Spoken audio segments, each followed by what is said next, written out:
Hi friends, welcome to MG's physics at. ഇന്നത്തെ നമ്മളുടെ discussion എറേഴ്സിനെ കുറിച്ചാണ്. എറർ, തെറ്റ്.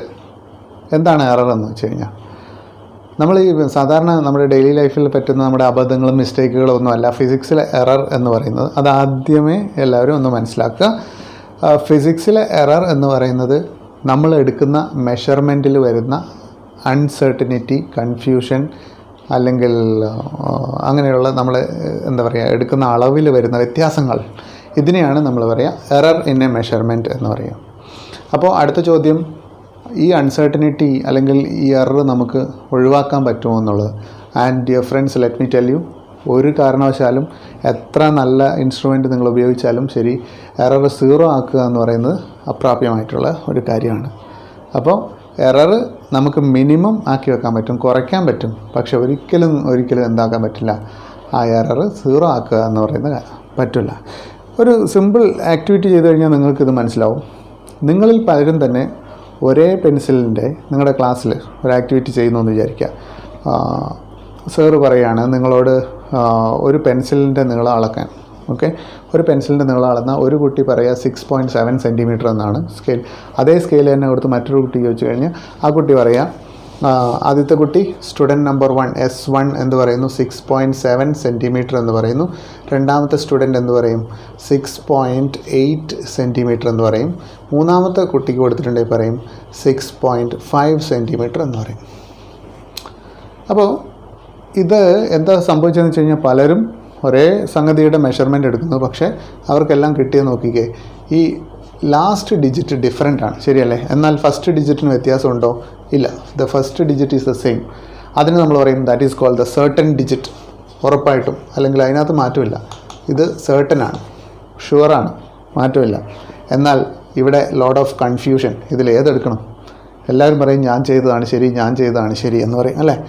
അപ്പോൾ ഇത് ഏതെടുക്കും എന്നുള്ള കൺഫ്യൂഷനാകും. അപ്പോൾ ഇതിനെ നമ്മൾ വിളിക്കും, ദിസ് ഈസ് കോൾഡ് അൺസെർട്ടനിറ്റി, ഉറപ്പില്ലാത്തത്, uncertainty. So this uncertainty in measurement, this is what we call as error in a measurement എന്ന് പറയാം. So error.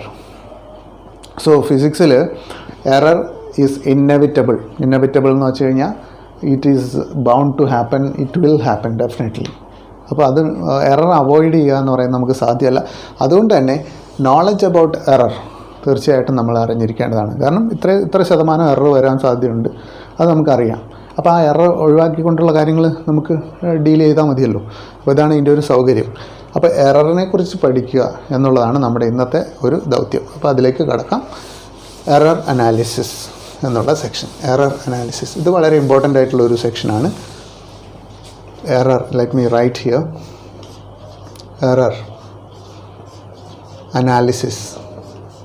എങ്ങനെ നമുക്ക് എറർ കാൽക്കുലേറ്റ് ചെയ്യാം, ഇതിൻ്റെ സ്റ്റെപ്പ് ബൈ സ്റ്റെപ്പ് ആയിട്ടുള്ള കാര്യങ്ങളാണ് പറയുന്നത് ഇവിടെ. അപ്പോൾ അതിലേക്ക് പോകുന്നതിന് മുമ്പായിട്ട് let me tell you, there are 3 types of error. 3 തരത്തിലുള്ള എററാണുള്ളത്. ഒന്ന് അബ്സല്യൂട്ട് എറർ.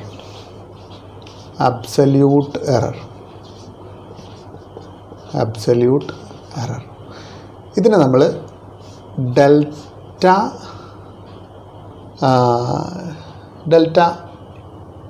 Absolute error. അപ്പോൾ നമുക്ക് ഡെൽറ്റ ടി എന്നെടുക്കാം. Delta T absolute error. അപ്പോൾ എന്താണ് ഈ പറയുന്ന അബ്സല്യൂട്ട് എറർ എന്ന് വെച്ച് കഴിഞ്ഞാൽ, നമുക്ക് ഒരുപാട് വേരിയബിൾസ് കിട്ടുന്നു എന്ന് വിചാരിക്കുക. ഫോർ എക്സാമ്പിൾ, ഞാനിവിടെ ടി എടുക്കാൻ കാരണം എന്താണെന്ന് വെച്ച് കഴിഞ്ഞാൽ ടൈം പീരീഡ് എന്നുള്ളതിൻ്റെ ഒരു പ്രോബ്ലം നമുക്കിപ്പോൾ ചെയ്യാം. അതുകൊണ്ടാണ് ഞാൻ ടി തന്നെ എടുത്തത്. ഏത് വേണമെങ്കിൽ എടുക്കാം കേട്ടോ, ഡെൽറ്റ എ എടുക്കാം, പിന്നെ വോളിയത്തിനാണെങ്കിൽ ഡെൽറ്റ വി എന്ന് എടുക്കാം. അങ്ങനെ നമുക്ക് ഓരോ സംഗതികളും ചോദിക്കുന്നതിനനുസരിച്ച് ലെങ്ത് ആണെങ്കിൽ വേണമെങ്കിൽ ഡെൽറ്റ എൽ എന്ന് നമുക്ക് വേണമെങ്കിൽ എടുക്കാം. സോ ഡെൽറ്റ എന്നാണ്, ഡെൽറ്റ ഈസ് ഫോർ ഡിഫറൻസ്. അത് ബേസിക്കലി മനസ്സിലാകാം. ഡെൽറ്റ ഞാൻ കഴിഞ്ഞ ക്ലാസ്സിൽ പറഞ്ഞു സ്മോൾ ആണെന്ന്, അപ്പോൾ 2 സ്മോൾ വാല്യൂസ് ആണെന്ന്. അപ്പോൾ രണ്ടും എടുക്കാം കേട്ടോ. അതായത് സ്മോളർ ക്വാണ്ടിറ്റീസ് ആകുമ്പോൾ നമുക്ക് ഡെൽറ്റ, വളരെ ചെറിയ ആംഗിൾ ഡെൽറ്റ തീറ്റ എന്ന് എടുക്കാം. ഇനി ഇവിടെ ഇത് ചെറിയ ടൈം എന്നല്ല ഉദ്ദേശിക്കുന്നത്, ഇത് ഉദ്ദേശിക്കുന്നത് ഡിഫറൻസിനെയാണ്. ഡിഫറൻസ്. അപ്പോൾ ഡെൽറ്റയ്ക്ക് 2 മീനിങ് ഉണ്ടെന്ന് ഇപ്പോൾ തന്നെ കൂട്ടുകാർ പഠിച്ചോളുക. ഒന്ന് ചെറിയ ക്വാണ്ടിറ്റി, രണ്ടാമത്തെ ഡെൽറ്റേൻ്റെ മീനിങ് എന്താ?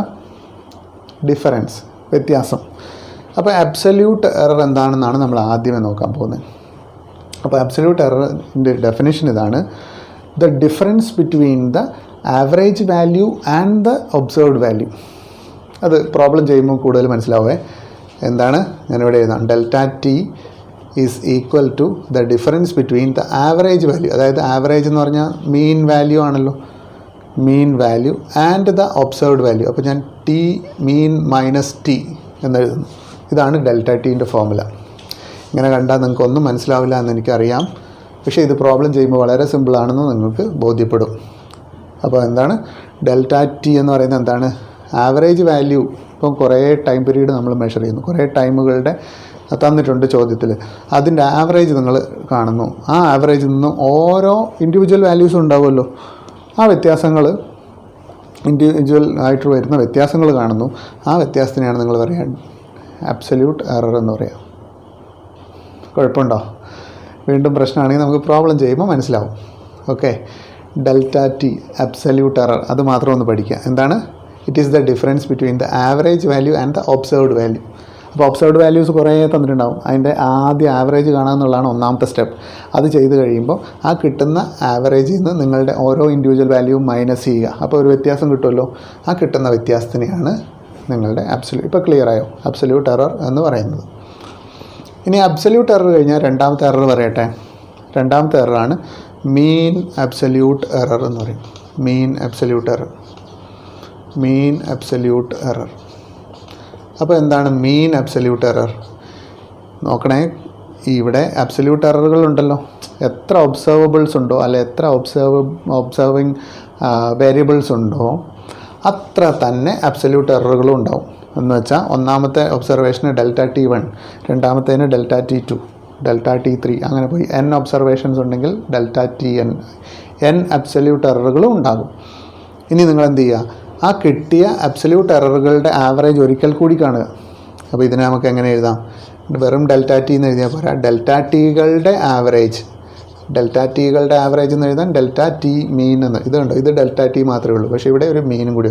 അപ്പോൾ ഇങ്ങനെ കിട്ടുന്ന ഡെൽറ്റ ടികളുടെ ആവറേജ് ഒരിക്കൽ കൂടി കാണുമ്പോഴാണ് നിങ്ങൾക്ക് മീൻ അബ്സല്യൂട്ട് എറർ കിട്ടുന്നത്. കാര്യം പിടുത്തം കിട്ടിയോ? ഇനി മൂന്നാമത്തെ എററാണ് റിലേറ്റീവ് എറർ എന്ന് പറയും. റിലേറ്റീവ് എറർ എപ്പോഴും നമ്മൾ റിലേറ്റീവ് എന്ന് പറയുന്നത് P/Q ഫോർമാറ്റിൽ എഴുതുമ്പോഴാണ്, ഒരു ഡിവിഷൻ വരുമ്പോഴാണ് റിലേറ്റീവ് എന്ന് പറയുക. അപ്പോൾ റിലേറ്റീവ് എറർ എന്താണെന്ന് വെച്ച് കഴിഞ്ഞാൽ, നിങ്ങൾ ഈ അവസാനം കണ്ട ആവറേജിനെ ആദ്യം കണ്ട ആവറേജ് കൊണ്ട് ഡിവൈഡ് ചെയ്യുന്നു. എന്ന് വെച്ചാൽ മീൻ അബ്സല്യൂട്ട് എററിനെ അബ്സല്യൂട്ട് എറർ കൊണ്ട് ഡിവൈഡ് ചെയ്യുമ്പോൾ കിട്ടുന്ന റേഷ്യോനെയാണ് നിങ്ങൾ വിളിക്കുക എന്ത്? റിലേറ്റീവ് എറർ എന്ന്. സോ റിലേറ്റീവ് എറർ ഞാനിങ്ങനെ എഴുതാം, RE എന്ന് എഴുതാം. Relative error is equal to എന്താണ്? Delta T mean divided by T main.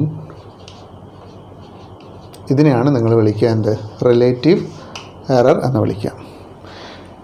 ഇനി റിലേറ്റീവ് എറർ കിട്ടിയാൽ നിങ്ങൾക്ക് നാലാമത് ഒരു എറർ കൂടി വളരെ ഈസി ആയിട്ട് കണ്ടുപിടിക്കാൻ പറ്റും. ആക്ച്വലി എറർ ഇത്രയേ ഉള്ളൂ, പക്ഷേ ഈ റിലേറ്റീവ് എററിനെ പെർസെൻറ്റേജിൽ എഴുതുമ്പം നമ്മൾ പറയും that is called percentage error. ഇതാണ് നമുക്ക് ഒറ്റയടിക്ക് എത്ര പെർസെൻറ്റേജ് എറർ ഉണ്ടെന്ന് അറിയുകയാണെങ്കിൽ കുറച്ചും കൂടി സൗകര്യമല്ലേ, അതുകൊണ്ട് അതിനെ വിളിക്കും പെർസെൻറ്റേജ് എറർ. അപ്പോൾ ഇത് കണ്ടുപിടിക്കാൻ വളരെ ഈസിയാണ്. എന്താ ചെയ്യേണ്ടത്?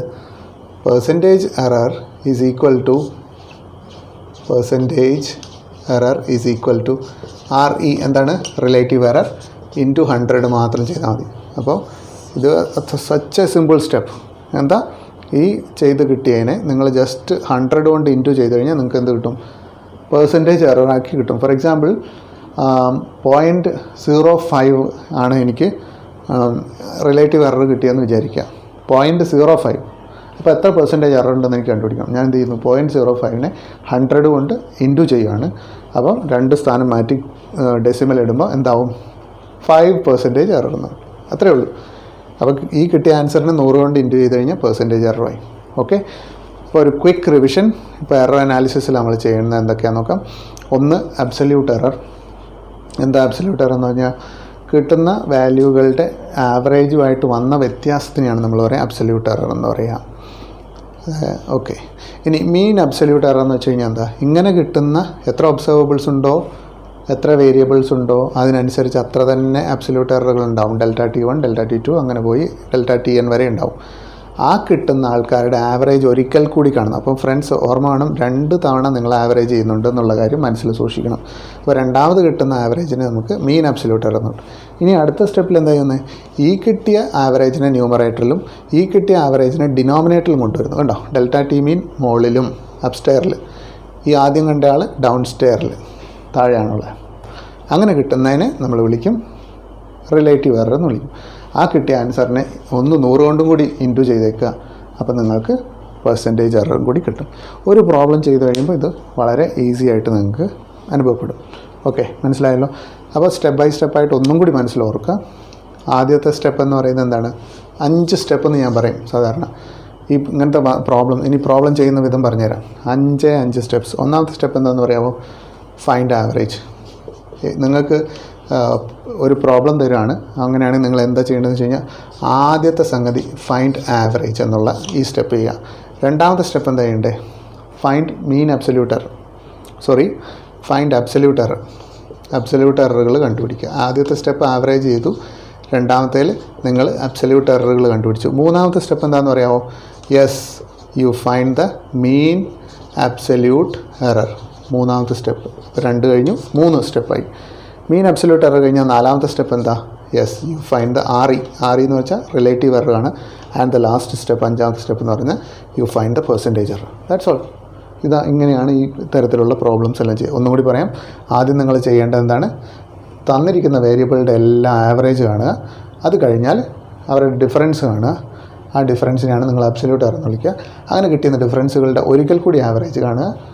ഈ കിട്ടിയ ആവറേജും തമ്മിൽ ഡിവൈഡ് ചെയ്യുക. അത് റിലേറ്റീവ് എറർ എന്ന് പറയും. അങ്ങനെ കിട്ടുന്ന അതിനെ 100 കൊണ്ടും കൂടി ഇൻറ്റു ചെയ്ത് the whole problem is over. Okay, ഇതാണ് എറർ അനാലിസിസ്. നമുക്കൊരു പ്രോബ്ലം ചെയ്യാം, അന്നേരം ഇത് കൂടുതൽ ക്ലിയർ ആവും. ഞാൻ ഈ സ്റ്റെപ്പ് മായ്ക്കുന്നില്ല, ഈ സ്റ്റെപ്പ് ഇവിടെ തന്നെ വന്നോട്ടെ. ഓക്കെ, അപ്പോൾ നമുക്ക് ഒരു കാര്യം ചെയ്യാം. Time period of oscillation of simple pendulum. Simple pendulum എന്ന് പറയുന്നത് ഇതാണ് സ്ഥിരം ചോദിച്ചു കാണുന്ന ഒരു ചോദ്യം. അതുകൊണ്ടാണ് ഞാൻ അത് തന്നെ എടുത്തത്. ഒരു നൂലിൽ ഒരു ബോംബല്ല കേട്ടോ, ഒരു നൂലിൻ്റെ അറ്റത്ത് ചെറിയൊരു ലോഹത്തിൻ്റെ അല്ലെങ്കിൽ എന്താ പറയുക ഒരു ഇരുമ്പ് ഗോളം നമ്മൾ കെട്ടിത്തൂക്കുന്ന ഇത് സിമ്പിൾ പെൻഡുലം എന്ന പേരിൽ അറിയപ്പെടും. ആ സിമ്പിൾ പെൻഡുലം ഓസിലേറ്റ് ചെയ്യുമ്പോൾ അതിൻ്റെ ഒരു ഓസിലേഷൻ ഒരു ഓസിലേഷൻ എന്ന് പറയുന്നത് എന്താണ്? ഇങ്ങനെ പോയി ഇങ്ങനെ ഇവിടെ തിരിച്ചെത്തുന്നതാണ് ഒരു ഓസിലേഷൻ എന്ന് പറയുന്നത്. അപ്പോൾ ആ ഒരു ഓസിലേഷൻ എടുക്കുന്ന സമയത്തിനാണ് നമ്മൾ പറയുക ടൈം പീരീഡ് എന്ന് പറയുക. അപ്പം സേ ഫോർ എക്സാമ്പിൾ നമുക്കൊരു വളരെ സിമ്പിളായിട്ടുള്ളൊരു പ്രോബ്ലം എടുക്കാം. 3 സ്റ്റുഡൻസ് ടൈം പീരീഡ് മെഷർ ചെയ്യുന്നു. ഒന്നാമത്തെ സ്റ്റുഡൻറ്റിന് കിട്ടിയത് 2.42 സെക്കൻഡാണ് ടൈം പീരീഡായിട്ട് കിട്ടിയത്. രണ്ടാമത്തെ കുട്ടി ഇത് തന്നെ ഇതേ സിമ്പിൾ പെൻഡുലം ഉപയോഗിച്ച് തന്നെ ടൈം പീരീഡ് മെഷർ ചെയ്തു. ആ കുട്ടിക്ക് കിട്ടിയത് ടൈം പീരീഡ് 2.68 സെക്കൻഡാണെന്ന് വിചാരിക്കാം. ഇനി മൂന്നാമത്തെ കുട്ടി T3 കിട്ടിയ മെഷർമെൻറ്റ് 2.24 സെക്കൻഡാണെന്നും വിചാരിക്കാം. അപ്പോൾ ഈ 3 കുട്ടികളുടെ റീഡിങ് കാണുമ്പോൾ നമുക്കറിയാം ഇതിനകത്ത് എറർ വന്നിട്ടുണ്ട് അല്ലേ.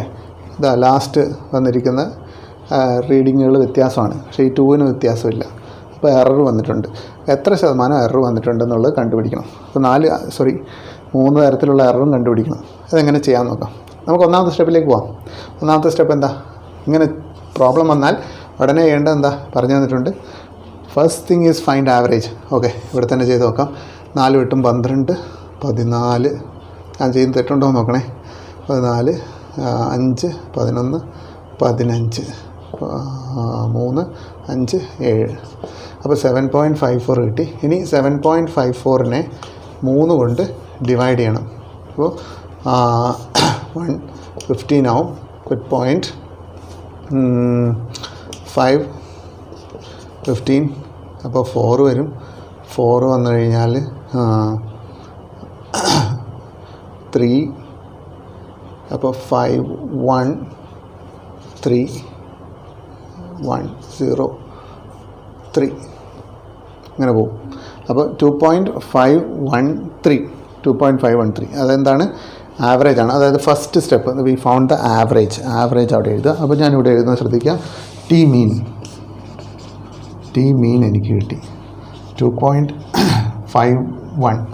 ആ 3 നമ്മൾ 5ലും താഴെ ആയതുകൊണ്ട് സൗകര്യപൂർവ്വം അതിനെ ഒഴിവാക്കുന്നു.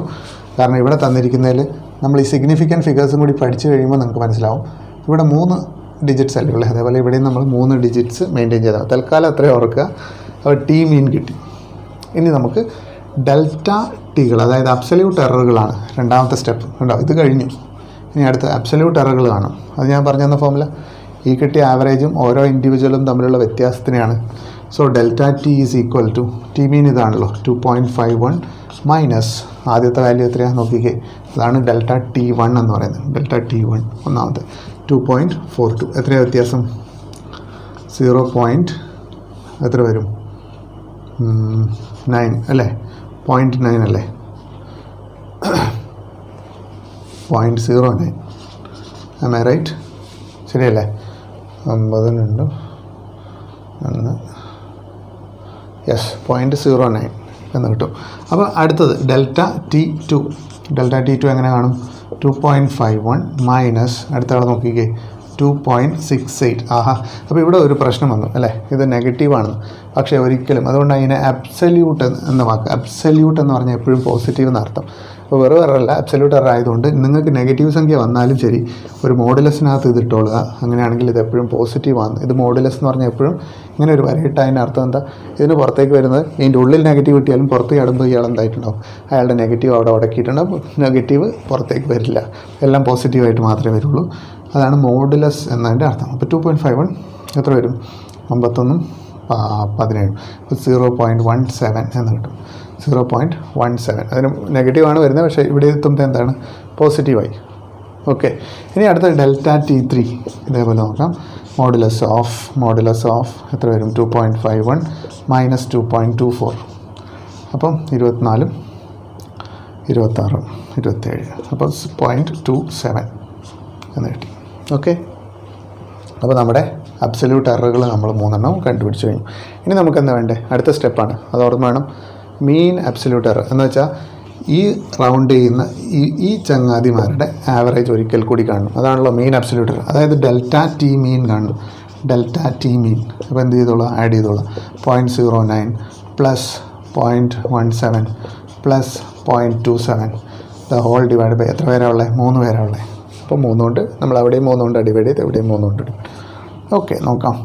7 7 14 9 23 4 1 5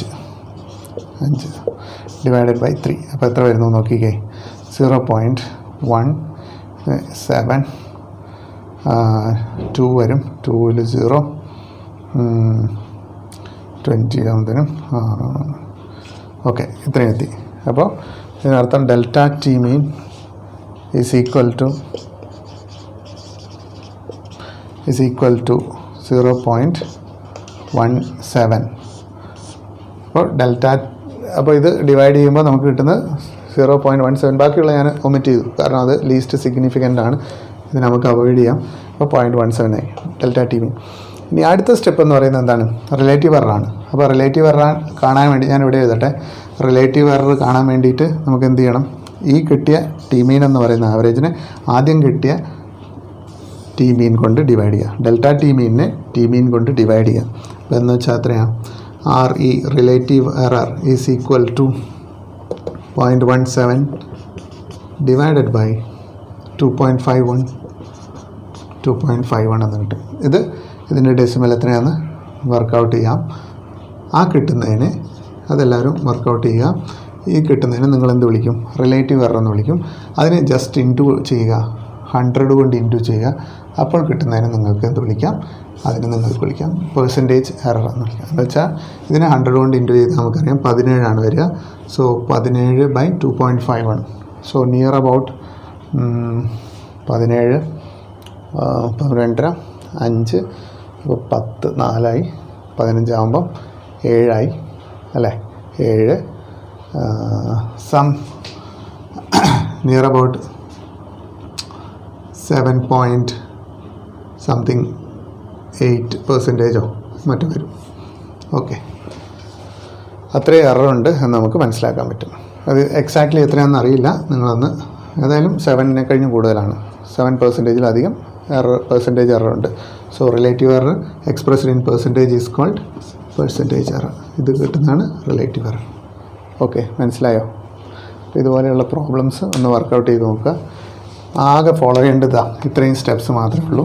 ഈ സ്റ്റെപ്പ് ബൈ സ്റ്റെപ്പായിട്ട് നിങ്ങൾ ഫോളോ ചെയ്ത് കഴിഞ്ഞാൽ it will be very easy for you. അപ്പോൾ മനസ്സിലായെങ്കിൽ നിങ്ങൾ കമൻറ്റ് ചെയ്യുക, അല്ലെങ്കിൽ ഓക്കെ നിങ്ങളുടെ ഫ്രണ്ട്സിനൊക്കെ ഷെയർ ചെയ്ത് കൊടുക്കുക. അപ്പോൾ അടുത്ത ക്ലാസ്സിൽ കാണുന്നതായിരിക്കും. എല്ലാവർക്കും നന്ദി, നമസ്കാരം, താങ്ക് യു.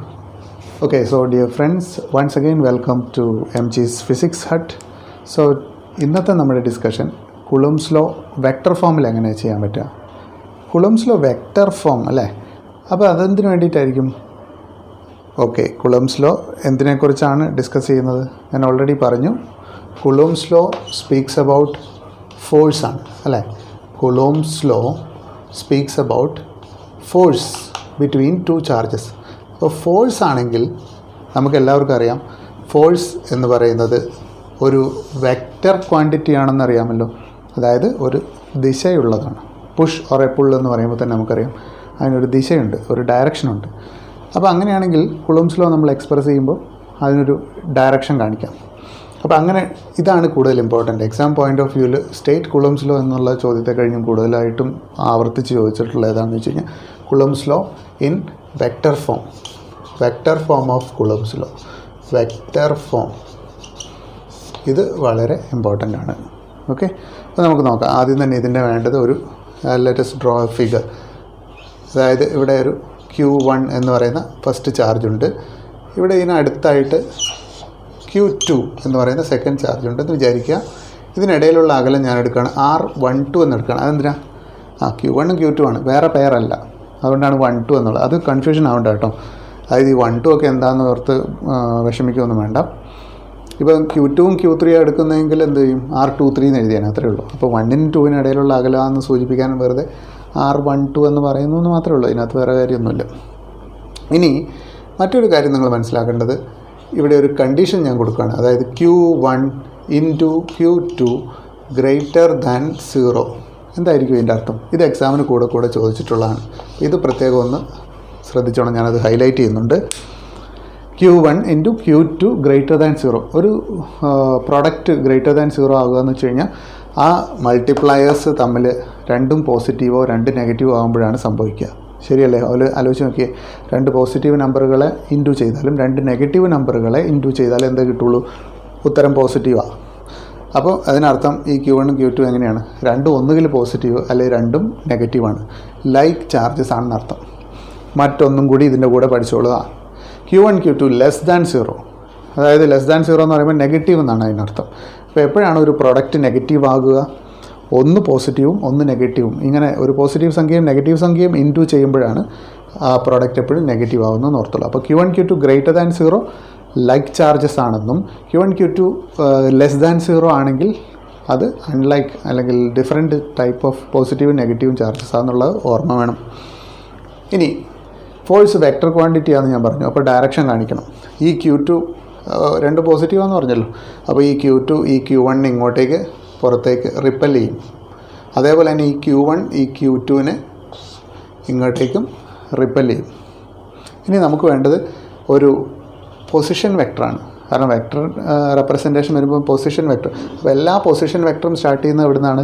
യെസ്, +1 പഠിക്കുന്നതാണ്. ഒറിജിനിൽ നിന്നാണ് സ്റ്റാർട്ട് ചെയ്തത്. അപ്പോൾ ഞാൻ ഇവിടെ ഒരു ആർബിട്രറി, അതായത് ഒരു സാങ്കല്പികമായിട്ടുള്ള ഒരു ഒറിജിൻ ഇവിടെ സങ്കല്പിക്കുന്നു. അവിടെ നിന്നും Q1 പൊസിഷൻ വെക്ടറിനെ, അത് ഞാൻ R1 തിരിച്ചറിയാൻ വേണ്ടിയിട്ട്, Q1 ആണെന്ന് തിരിച്ചറിയാൻ വേണ്ടിയിട്ട് എന്ത് കൊടുക്കുന്നു? R1 എന്ന് കൊടുക്കുന്നു. ഇതേപോലെ തന്നെ Q2 ഈ പൊസിഷൻ വെക്ടറിനെ ഞാൻ എന്ത് കൊടുക്കുന്നു? R2 എന്ന് കൊടുക്കുന്നു. Vector R2. ഇങ്ങനെ രണ്ട് വെക്ടറുകൾ എടുത്തു. ഇനി ഈ ഫോഴ്സുകൾക്ക് പേര് കൊടുക്കണം. ഈ Q2 Q1 പുഷ് ചെയ്യുന്നത്. അപ്പോൾ അത് മനസ്സിലാക്കാൻ വേണ്ടിയിട്ട് ഞാനിങ്ങനെ എഴുതാണ്, ഫോഴ്സ് ഓൺ 1 ഡ്യൂ ടു 2 എന്നറിയാൻ വേണ്ടി F12 എന്നും, ഇത് Q2 പുഷ് ചെയ്യുന്നതെന്ന് അറിയാൻ വേണ്ടിയിട്ട് ഇതിനെ ഞാൻ F21 വെക്ടർ എന്നും കൊടുക്കുന്നു. അപ്പോൾ നമ്മുടെ ഡയഗ്രാം കംപ്ലീറ്റ് ആയി. ഓക്കെ, ഇനി നമുക്ക് ഇതിൻ്റെ ഇക്വേഷൻ എഴുതണം. അതോടുകൂടി ഈ കുളംസ് ലോ ഇൻ വെക്ടർ ഫോം എന്ന് പറയുന്ന ഈ ഒരു സെക്ഷൻ അവസാനിക്കും. ഓക്കെ, അപ്പോൾ നമുക്ക് എങ്ങനെയാണ് ഇതിൻ്റെ ഇക്വേഷൻസ് എഴുതുന്നതെന്ന് നോക്കാം. അപ്പോൾ ആദ്യത്തെ ഈ ഒരു ഫോഴ്സ് നോക്കാം, F12 എന്നുള്ള ഈ ഫോഴ്സ്. F12 വെക്ടർ ആയതുകൊണ്ട് വെക്ടർ ചിഹ്നം നിർബന്ധമായിട്ട് ഉപയോഗിക്കണം, അത് മറന്നു പോകരുത്. സോ F12 = എന്ത് വരും? 1/4πε0. ഇത് കോമൺ ആണ്. ഇനി Q1 × Q2 ഡിസ്റ്റൻസ് എത്രയായിരുന്നു? അവർ തമ്മിലുള്ള ഡിസ്റ്റൻസ് എത്രയായിരുന്നു? R12 ആണ്. സോ R12 പിന്നെ അതിൻ്റെ സ്ക്വയർ. ഇതാണല്ലോ കുളംസ് ലോ. ഇത്രയും ആയാൽ, ഞാൻ ഈ ബ്രാക്കറ്റിലിടുന്ന ഇത്രയും ആയാൽ എന്തായി? ഇതിൻ്റെ മാഗ്നിറ്റ്യൂഡായി, ആ ഫോഴ്സിൻ്റെ അളവായി. പക്ഷേ ലെഫ്റ്റ് സൈഡിലൊരു പ്രശ്നമുണ്ട്. ഈ ചങ്ങാതി വെക്ടറായിട്ടാണ് ലെഫ്റ്റ് സൈഡിൽ കിടക്കുന്നത്. അപ്പോൾ റൈറ്റ് സൈഡിൽ വെക്ടർ അല്ലാത്ത ഒരു സംഗതി എഴുതിയ ഈ ഇക്വേഷൻ ഫിസിക്സിൻ്റെ കോൺസെപ്റ്റ് പ്രകാരം തെറ്റാണ്. കാരണം ലെഫ്റ്റ് സൈഡ് ഒരു വെക്ടറും റൈറ്റ് സൈഡ് ഒരു സ്കെയിലാറുമായിട്ട് ഒരിക്കലും ഫിസിക്സിൽ ഒരു ഇക്വേഷനും ഉണ്ടാവില്ല. അപ്പോൾ നമ്മൾ ഈ റൈറ്റ് സൈഡിൽ കിടക്കുന്ന ആളെയും കൂടി ഒരു വെക്ടറാക്കി മാറ്റണം. അപ്പോൾ എനിക്ക് പറയണം, ഈ F12 എന്ന് പറയുന്ന ഫോഴ്സ് ഇടത്തേക്കാണ്, ആം ഐ റൈറ്റ്? ഇടത്തേക്കാണ്, ഇങ്ങടേക്കാണ് പോകുന്നത്. ഈ ഫോഴ്സ് പോകുന്നത് ഇങ്ങടേക്കാണെന്ന് എനിക്ക് സൂചിപ്പിക്കണം. അതിന് വേണ്ടിയിട്ട് ഞാൻ ഈ മാഗ്നിറ്റ്യൂഡിനെ, ഇത്രയും മാഗ്നിറ്റ്യൂഡാണല്ലോ, അളവാണല്ലോ, അതിന് ഒരു യൂണിറ്റ് വെക്ടറുണ്ട്. അപ്പം നമ്മൾ ഏത് വലിയ സംഖ്യേനെ 1 കൊണ്ട് ഇൻറ്റു ചെയ്ത് കഴിഞ്ഞാൽ മാറ്റമുണ്ടോ? Any number you multiply by 1, the value does not change. അപ്പോൾ അതുകൊണ്ട് തന്നെ ഞാനിവിടെ ഒരു യൂണിറ്റ് വെക്ടർ, ഏത് യൂണിറ്റ് വെക്ടർ എന്ന് ഓർത്തിരിക്കാൻ ഇവിടെ വളരെ എളുപ്പമുണ്ട്. ഇത് 1 2 ആണ് വന്നിരിക്കുന്നത്. ദെർഫോർ 1 2 ക്യാപ്പ് കൊടുക്കുക. ക്യാപ്പ് എന്ന് പറഞ്ഞാൽ അറിയാമല്ലോ, യൂണിറ്റ് വെക്ടർ. ഇപ്പോൾ ഈ ഇക്വേഷൻ പെർഫെക്റ്റ് ആണ്. എന്തുകൊണ്ടാണ്? Left side vector, right side is also a vector. ഇതില്ലാണ്ട് വന്നാൽ ഈ ഇക്വേഷൻ തെറ്റാണ്. Okay, this is equation number 1 എന്ന് ഞാൻ കൊടുക്കുന്നു. ഇനി അടുത്ത ഫോഴ്സിന് എഴുതണം. റൈറ്റിലേക്ക് പോകണേ, അവിടേക്കുള്ള ആ F21 എന്ന് പറയുന്ന ഫോഴ്സ്, അതിൻ്റെ ഇക്വേഷൻ ഞാൻ എങ്ങനെ എഴുതും? ഇതേപോലെ തന്നെ പറഞ്ഞേ F21 is equal to, is there any change here? ഇല്ല. ഫോഴ്സിൻ്റെ മാഗ്നിറ്റ്യൂഡ് സെയിം ആയിരിക്കും, 1/4πε0 Q1 into Q2 divided by R12 square. Same, absolutely the same. പക്ഷേ ഡയറക്ഷൻ അങ്ങടേക്കാണ്, മനസ്സിലായോ? അത് അങ്ങടേക്കാണ് പോകുന്നത്. അതുകൊണ്ട് തന്നെ എങ്ങനെയായിരിക്കണം? ഇവിടെ വന്ന് സഫിക്സ് ശ്രദ്ധിക്കുക, 21 ആണ്. So R12 cap, equation number 2. ഇനി നമ്മൾ നമ്പർ ആക്സിസ് പഠിച്ചിട്ടുണ്ടല്ലേ? എക്സ് ആക്സിസ്, അതായത് ഇങ്ങനെ എടുത്തു കഴിഞ്ഞാൽ ഇത് ഒറിജിൻ ആണെങ്കിൽ ഇവിടേക്കുള്ളത് പോസിറ്റീവ് എക്സ് ആണെന്നും ഇങ്ങോട്ടേക്ക് വരുന്നത് നെഗറ്റീവ് എക്സ് ആണെന്ന് പഠിച്ചു. അല്ലെങ്കിൽ നെഗറ്റീവ് നമ്പേഴ്സാണ് ഇങ്ങോട്ട് വരുന്നത്, അങ്ങോട്ടേക്ക് പോസിറ്റീവ് ആണെന്ന് നമ്മൾ ചെറിയ ക്ലാസ് തൊട്ടേ പഠിക്കുന്നതാണ്. എന്ന് പറയുന്നത് പോലെ ഈ ഫോഴ്സ് ലെഫ്റ്റിലേക്കാണ്, ആ ഫോഴ്സ് റൈറ്റിലേക്കാണ്. They are opposite in direction. അപ്പോൾ നമ്മൾ ഈ യൂണിറ്റ് വെക്ടേഴ്സിനെ എങ്ങനെയാണ് ഓപ്പോസിറ്റ് ഡയറക്ഷനിലാണെന്ന് സൂചിപ്പിക്കുന്നത്? വെക്ടർ ആൾജിബ്രയിൽ നമ്മൾ പഠിക്കുന്നതാണ്. Any vector which is having an opposite direction is represented by a negative sign. അപ്പോൾ നെഗറ്റീവ് സൈൻ സൂചിപ്പിക്കുന്നത് ഓപ്പോസിറ്റ് ഡയറക്ഷനാണെന്ന് നമ്മൾ പഠിച്ചിട്ടുണ്ട്.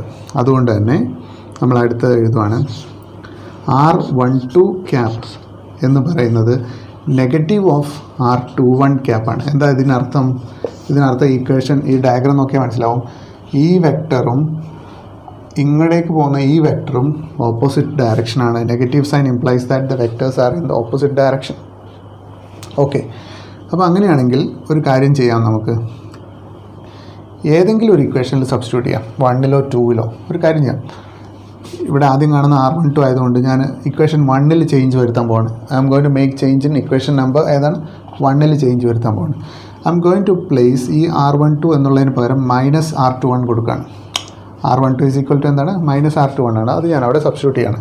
ദെർഫോർ ഇക്വേഷൻ 1 ബിക്കംസ്, 1ന് എന്ത് മാറ്റം വരും പറഞ്ഞു? F12 vector is equal to, ഇതിലൊന്നും ഒരു ചേഞ്ച് ഇല്ല, 1 divided by 4πε0 Q1 into Q2 divided by R12 square. ഇനിയാണ് change. R12 is equal to എന്താ കാണുന്നത്? Negative of R21. സോ ഞാൻ ആ നെഗറ്റീവ് ഇവിടെ കൊടുക്കുന്നു, ഒരു എക്സ്ട്രാ നെഗറ്റീവ്. പിന്നെ R21 ക്യാപ്പ് എന്ന് കൊടുക്കുന്നു, R21 ക്യാപ്പ് എന്ന് കൊടുക്കുന്നു. യെസ്. ഇനിയാണ് ശ്രദ്ധിക്കേണ്ടത്, ഈ നെഗറ്റീവ് സൈൻ ഞാനങ്ങ് മറച്ചു പിടിക്കുന്നു. ഈ നെഗറ്റീവ് സൈൻ അങ്ങ് മറച്ചു പിടിക്കുന്നു എങ്കിൽ 1/4πε0 Q1 Q2 by R12 square into R21 cap. അത് ഇയാളല്ലേ, ഇതാ R21 ക്യാപ്പ്. അപ്പോൾ അതാരാണ്? F21 ആണ്. അപ്പോൾ നമുക്ക് അടുത്ത സ്റ്റെപ്പിൽ എഴുതാം. ഇവിടെ ഒരു മാറ്റമില്ല. F12 vector is equal to, ഇതാ ഈ നെഗറ്റീവ് സൈൻ വിട്ടുപോകരുത്. ഇതാണ് പ്രധാനപ്പെട്ട സംഗതി. നെഗറ്റീവ് ഓഫ്, ബാക്കിയുള്ളത് നെഗറ്റീവ് സൈൻ ഒഴിവാക്കി ആരാണത്? F21 ആയിരിക്കും. Equation number 4. So F12 is equal to -F21. ഇതിൻ്റെ മീനിങ് എന്താണ്? ഫോഴ്സ് രണ്ടും തുല്യമാണ് മാഗ്നിറ്റ്യൂഡ് വൈസ്, പക്ഷേ അവരെങ്ങനെയാണ്? ഓപ്പോസിറ്റ്ലി ഡയറക്റ്റഡ് ആണ്. ഇതാണ് ഈ പറഞ്ഞ കുളംബ്സ് ലോ ഇൻ വെക്ടർ ഫോം. ഒരു 2 മാർക്ക് 3 മാർക്കിനൊക്കെ ആയിട്ട് സാധാരണ ചോദിക്കുന്നതാണ്. അപ്പോൾ ഇത് ഡയഗ്രാം, പിന്നെ ഈ conditions വിട്ടുപോകരുത്. Q1 Q2 greater than 0 എന്ന് പറഞ്ഞു കഴിഞ്ഞാൽ ഒരേപോലത്തെ ചാർജസ്, രണ്ടും നെഗറ്റീവോ അല്ലെ രണ്ടും പോസിറ്റീവോ. Q1 Q2 ലെസ് ദാൻ 0 എന്ന് കണ്ടു കഴിഞ്ഞാൽ എന്താണ്? അൺലൈക്ക് ചാർജസ്, ഒന്ന് പോസിറ്റീവ് ഒന്ന് നെഗറ്റീവ്. പിന്നെ ഇത്രയേ ഉള്ളൂ. ഈ ഒറ്റ സ്റ്റെപ്പ് ഓർത്താൽ മതി. R12 cap is equal to negative of R21. ഇതിൽ സബ്സ്റ്റിറ്റ്യൂട്ട് ചെയ്ത് കഴിഞ്ഞാൽ നിങ്ങൾക്ക് F12 is equal to minus of F21 എന്ന് എഴുതാൻ പറ്റും.